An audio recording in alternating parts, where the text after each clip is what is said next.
doon sa overload pay na ito, ano ang tingin nyo? Naglabas sila ng computation dito, no? Kung paano ang kwentada dito at may mga hangganan din. Dito muna tayo. Ano ang reaction nyo dito basically sa overload pay na ito? Okay po.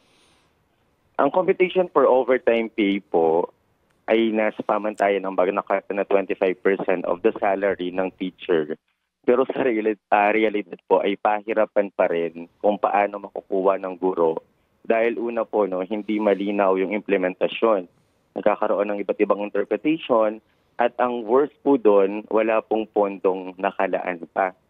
O kung saan po pagkukunan yung pambabayad doon sa overtime pay po ng guro.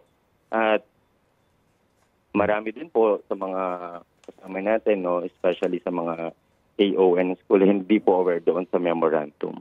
Mm-hmm. At ang sabi nga ninyo, iba-iba ang komputasyon kasi iba-iba ang interpretasyon ng bawat implementing school o district superintendent dito. Opo. Oo. Hindi naman kaya ganito din dyan, Kasi ako, ang naisip ko lang kung bakit talagang nagrereklamo rin sa pagod ng mga guro kasi sa liit ng sweldo, nauobliga ang iba na magdagdag nga ng load. Hindi ba? Kasi alam mo na meron kang overload pay na tatanggapin. Di ba ganun yun? Opo. And to be exact po, ay may mga trabaho na po talaga na hindi teaching related.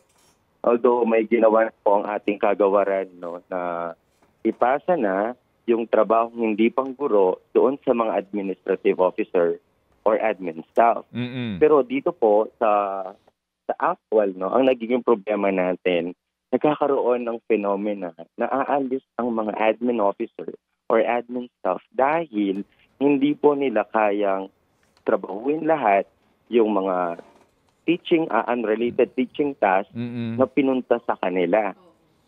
So ang nangyayari po, bumabalik ulit po sa guro yung mga tinanggal na trabaho sa kanila.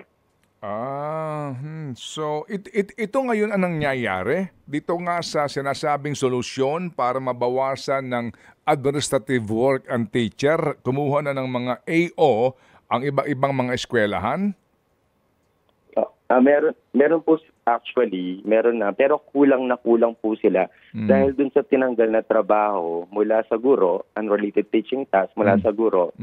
At ngayon po ay hindi halos makaya ng mga AO or staff dahil sa sobrang dami po. At may phenomena na talagang magre-resign po yung AO or admin staff.